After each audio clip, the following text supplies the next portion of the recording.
بسم الله الرحمن الرحيم.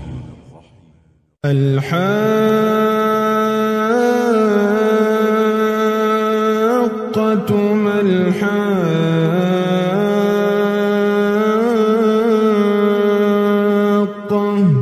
وما أدراك ما الحاقة كذبت ثمود وعاد بالقارعة فأما ثمود فأهلكوا بالطاغية وأما عاد فأهلكوا بريح صرصر عاتية سخرها عليهم 7 ليال و8 أيام حسوما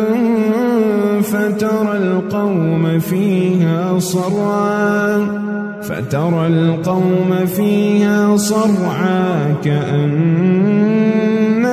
أعجاز نخل خاوية فهل ترى لهم من باقية وجاء فرعون ومن قبله والمؤتفكات بالخاطئة فعصوا رسول ربهم فأخذهم أخذة رابية إنا لما طغى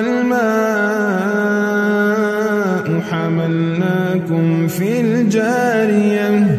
لنجعلها لكم تذكرة وتعيها أذن واعية فإذا نفخ في الصور نفخة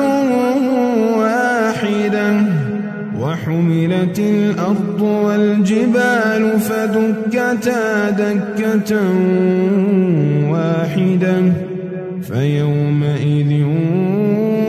وقعت الواقعة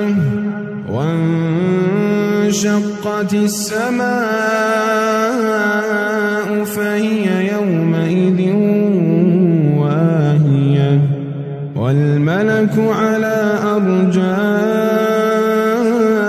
أرجائها ويحمل عرش ربك فوقهم يومئذ 8 يومئذ تعرضون لا تخفى منكم خافية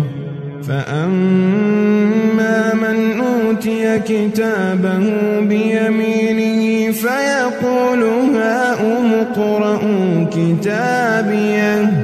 إني ظننت أني ملاق حسابيه فهو في عيشة راضية في جنة عالية قطوفها دانية كلوا واشربوا هنيئا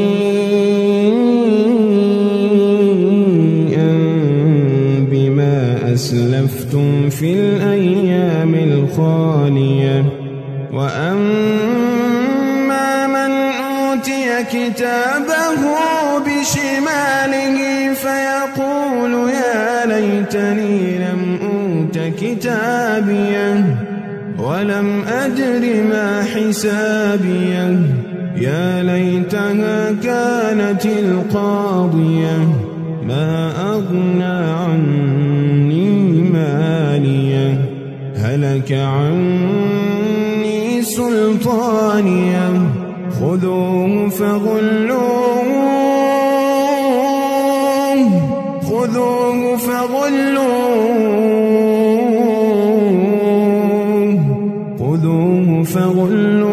ثم الجحيم صلوه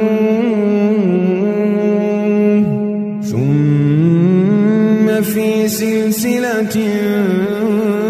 ذرعها 70 ذراعا فاسلكوه إنه كان لا يؤمن بالله العظيم ولا يحض على طعام المسكين فليس له اليوم هاهنا حميم ولا طعام إلا من غسلين لا يأكله إلا الخاطئون فلا أقسم بما تبصرون وما لا تبصرون إنه لقول رسول كريم وما هو بقول شاعر قليلا ما تؤمنون ولا بقول كاهن قليلا ما تذكرون تنزيل من رب العالمين ولو تقول علينا بعض الأقاويل لأخذنا منه باليمين ثم لقطعنا منه الوتين فما منكم من أحد عنه حاجزين وإنه لتذكرة للمتقين وإنا لنعلم أن